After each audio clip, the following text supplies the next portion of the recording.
धन्य है श्री राम, धन्य है।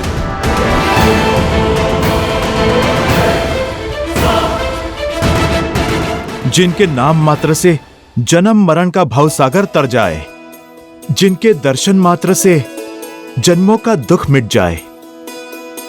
महाराज, उनके स्पर्श से आपकी पीड़ा तो दूर होनी ही थी। हनुमान, अपने वाक चातुर्य से, अपने प्रेम और अपने आदर से इस नर को नारायण मत बनाओ। हनुमान, ये मेरी नहीं, मित्रता की शक्ति है। स्नेह और करुणा रस में डूबी मित्रता अमृत होती है, जो अपने स्पर्श से तन की पीड़ा हर लेती है। ये शक्ति मित्रता की ही है हनुमान, जो एक के बोल दूसरे के मन में उत्साह जगा देते हैं। यदि गुणगान गाना ही है हनुमान, तो मित्रता की करो, क्योंकि मित्रता से बड़ी इस संसार में और कोई शक्ति नहीं है। आप पर, आपकी मित्रता पर संदेह करने का पाप किया है मैंने, मुझे क्षमा कर दीजिए। बताइए, क्या आदेश है मेरे लिए? मित्र, आप बाली को पुनः युद्ध के लिए ललकारेंगे।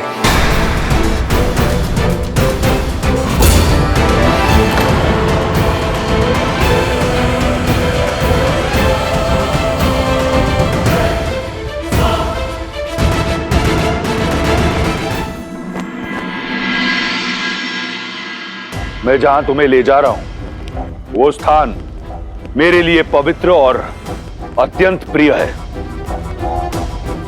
लंका का सभागार। देखो, देखो इसकी भव्यता।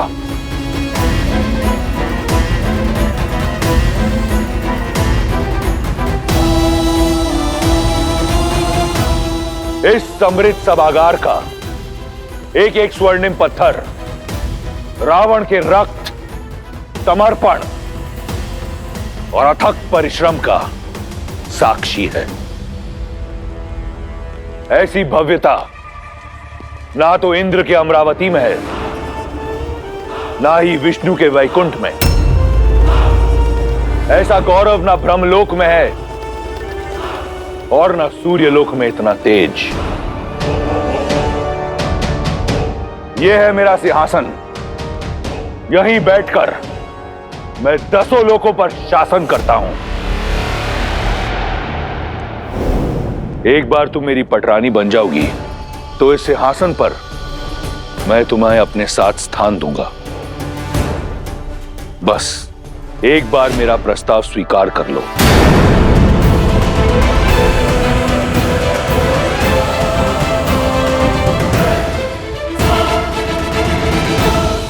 ये सम्मान, ये प्रतिष्ठा मैंने अपने बल पर अर्जित की है। तुमने केवल 10 लोकों के स्वामी को देखा है, एक रक्ष राज को देखा है। आज तुम दशानन को जानोगी।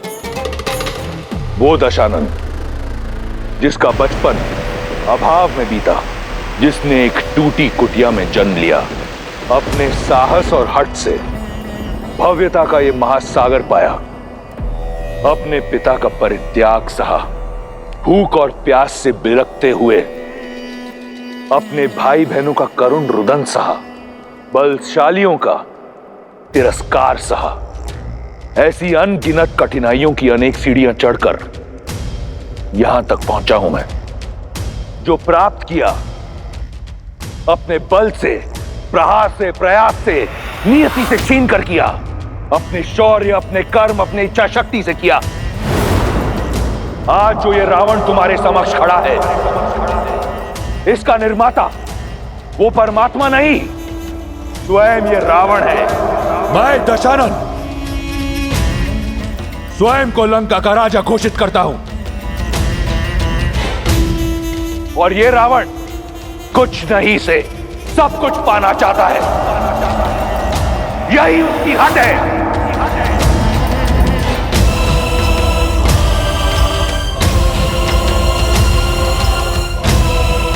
बस यही है लंकेश दशानन रावण की कथा, उसकी विजय गाथा। तुम्हारे राम की कथा क्या है? उसने क्या पाया, क्या अर्जित किया? कौन है राम? रघुवंश का कुल दीपक, राजा नेमी का पुत्र, राजमहल में जन्म लिया, सोने की थाल में रसोइयों से बना 56 भोग खाया। भाग्य ने राजकुमार बनाया उसे, परंतु उसके कर्मों ने एक तुच्छ वनवासी, जो वन के कांटों से लड़ने के लिए पादुका तक नहीं पहन सकता, जो 2 समय का भोजन नहीं ला सकता। अरे पति वो जो अपनी पत्नी की सुरक्षा कर सके, पुरुष वो जो अपनी स्त्री को श्रृंगार दे सके। क्या दिया है उस राम ने तुम्हें सीता? ऐसा क्या है कि तुम उस तुच्छ वनवासी से प्रीत लगाकर बैठी हो? ऐसा क्या है कि तुम दशानन को पाने का अवसर खो रही हो? क्या है राम मेरी तुलना में? यदि तुम्हारी विजय गाथा समाप्त हो गई हो तो मैं अपना उत्तर सुनाऊं? इसी की तो प्रतीक्षा में हूं मैं। ब्रह्मांड विजय के नाम पर इस संसार की हर वस्तु को अपने अधीन बनाने की चेष्टा में तुम ये तो भूल ही गए कि एक स्वाभिमानी स्त्री का प्रेम, उसका सम्मान, उसकी आत्मा कोई वस्तु नहीं है जिसे तुम अपने स्वर्ण की चमक धमक दिखाकर आकर्षित कर सको। जब अपनी इच्छा से अपने श्री राम के लिए उनके साथ चली इस 13 वर्ष की वन यात्रा में एक बात तो स्पष्ट हो गई है रावण, कि एक स्त्री को जीने के लिए सुविधा और संसाधन नहीं, एक साथी का निस्वार्थ और समर्पित प्रेम चाहिए। इस संसार में सबसे बहुमूल्य धन है अपने साथी के साथ बिताए हुए सुख के क्षण, और जो क्षण मैंने श्री राम के साथ बिताए हैं उससे अधिक मूल्यवान तो तुम्हारी इस संपूर्ण लंका के स्वर्ण भी नहीं है। सीता की समृद्धि, श्री राम का प्रेम, उनका साथ है।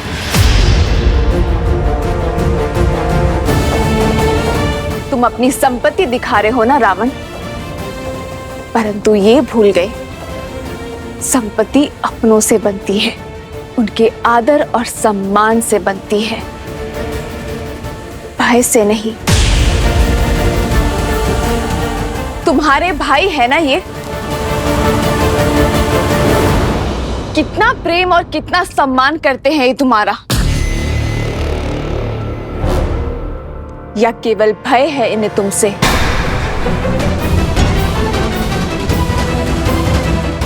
यदि भय ना होता तो तुम्हें भी भरत और लक्ष्मण भैया जैसे भाई होते।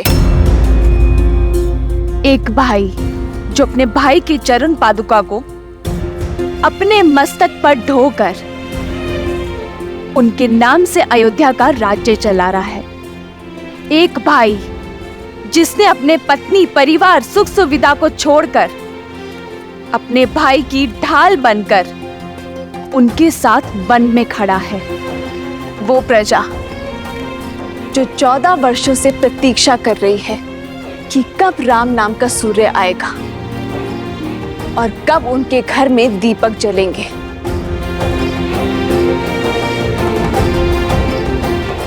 क्या है तुम्हारे पास एक भाई जो केवल भय से तुम्हारे साथ है, जिसके मन में और मस्तक में किसी और की भक्ति और किसी और के नाम का तिलक लगा है। एक वो भाई जिसे लालच के कारण तुमने जीवन भर के लिए निद्रा के पाश में बांध दिया है। वो पुत्र जिसे संस्कार नहीं दिए तुमने, पर शस्त्र बनाकर पाला है उसे। श्री राम से बड़ा ना कोई धन है और ना कोई रत्न।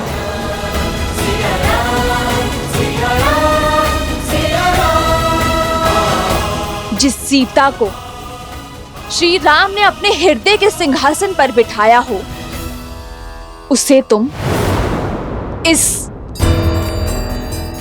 स्वर्ण सिंहासन का लोभ दे रहे हो। जीते होंगे तुमने लोक,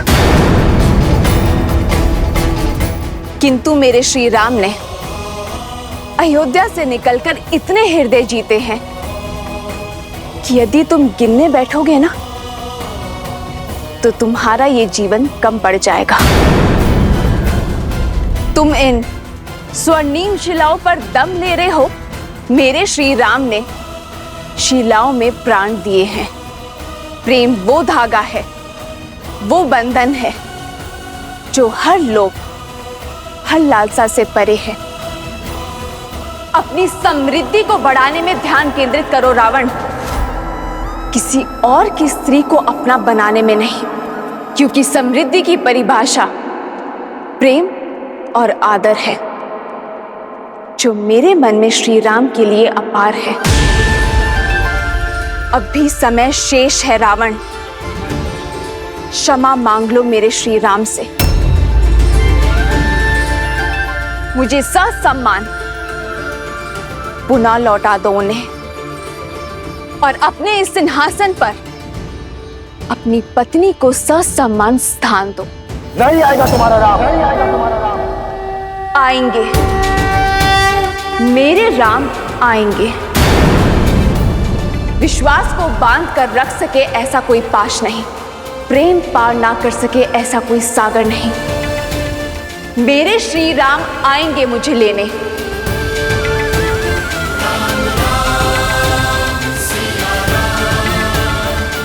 मेरा विचार है हमारा संवाद समाप्त हुआ। अब मैं वाटिका में जाके अपनी समृद्धि का आनंद लेना चाहती हूँ। अपने श्री राम के साथ बिताए हर क्षण को स्मरण करने जा रही हूँ।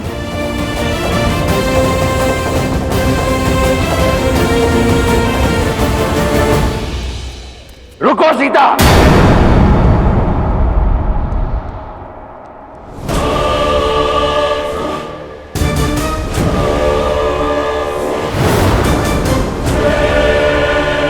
मेरे प्रेम को मेरी दुर्बलता समझने की भूल मत करना।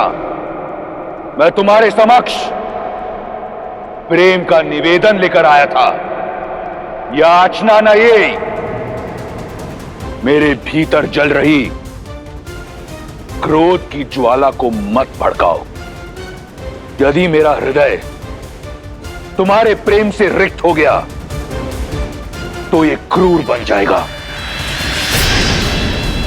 यदि मैं तुम्हारा प्रेम ना पा सका तो ये समस्त संसार रावण के नाम मात्र से भयभीत होगा। मेरे भीतर सो रहे राक्षस को मत जगाओ।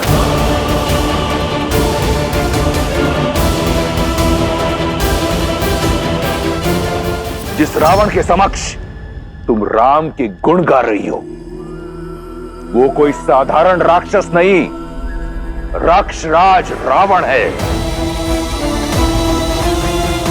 यदि मैं चाहूं तो इसी क्षण तुम्हारे राम का वध करके तुम्हारे मस्तक से यह सिंदूर मिटा सकता हूं, तुम्हारी गरिमा को कटोच सकता हूं, तुम्हारे सम्मान को रौंद सकता हूं। यह केवल मेरा प्रेम है जिसने मुझे रोका हुआ है। आने दो तुम्हारे राम को, मेरा सागर डुबा देगा उसे। स्मृतियां सजाना चाहती हो ना? जाओ, जाकर सजाओ, क्योंकि अब अपने राम को देख तो नहीं पाओगी तुम। विभीषण, इससे पहले कि मैं इसका अध्याय यहीं समाप्त कर दूं, ले जाओ इसे। लंका में तुम्हारे इस भाई का समय समाप्त होते हुए देख सकती हूं मैं। और जब छत गिरती है ना, तो दीवारें भी नहीं बचती विभीषण जी। विभीषण!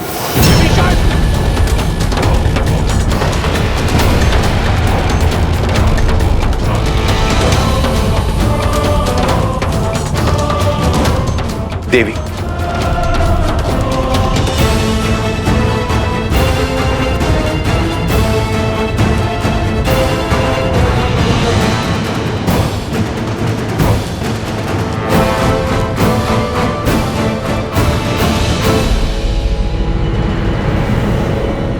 तिनके की भांति कुचल दिया मैंने आज उस विश्वासघाती सुग्रीव को।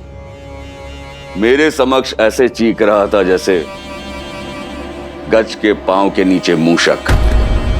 इतना आनंद तो मुझे जीवन में कभी नहीं आया था जितना उस कायर की अस्थियां चटकाने में आया। ऋषिमुख पर्वत पर किसी गुफा में छुपकर अपने घाव सेक रहा होगा वो। समझ आया पुत्र अंगद?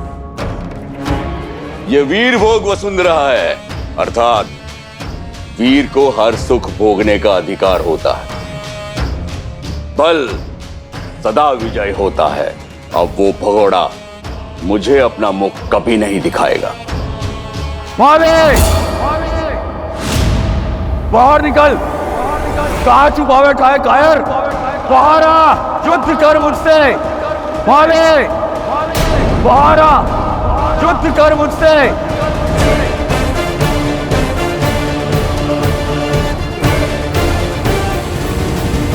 आज बाली का अहंकार ही उसे यहां तक खींच कर लाएगा। सुग्रीव से लड़ने अवश्य आएगा लक्ष्मण। बाली! कायर! बाहर आ! युद्ध कर मुझसे! ये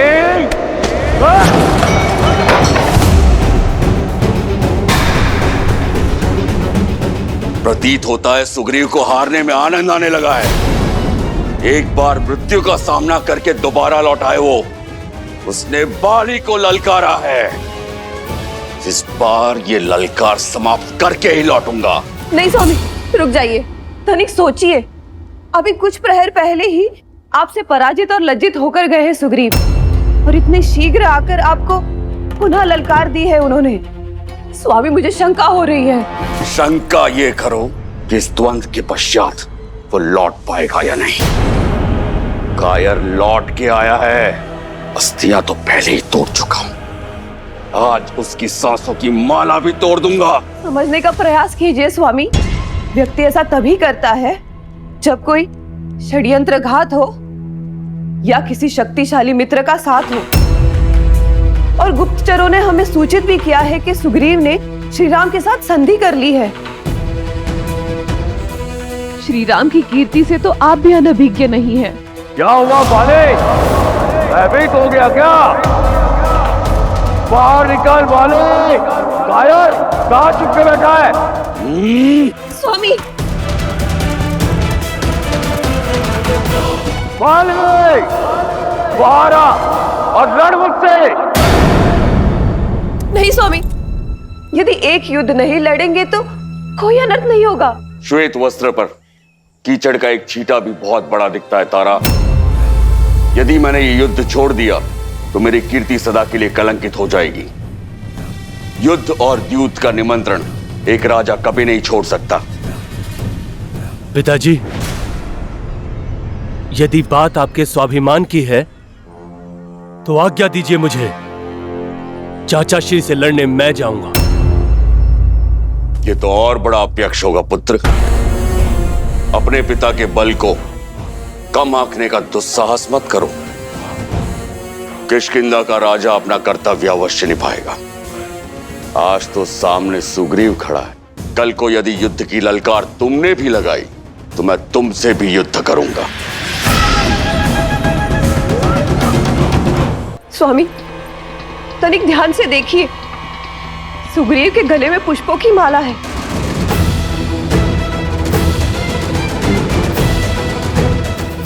अब तो समझ जाइए स्वामी, सुग्रीव अवश्य ही कुछ अनिष्ट करने वाला है। कहीं ये संकेत तो नहीं किसी आघात का? यदि पुष्पों की ये माला राम की कोई योजना भी हुई तो भी मैं बाहर जाऊंगा। सुना है राम के विषय में, वो बड़ा ही पराक्रमी है, न्यायवादी है, मर्यादा का प्रतीक है। सोचो तारा, तुम्हारे बाली का भय एक मर्यादा पुरुषोत्तम से भी अधर्म करवाएगा। सोचो क्या कीर्ति होगी मेरी कि मेरे विरुद्ध राम को षड्यंत्र करना पड़ा। आज या तो सुग्रीव के सांसों की लड़ी टूटेगी या राम के मर्यादा की कड़ी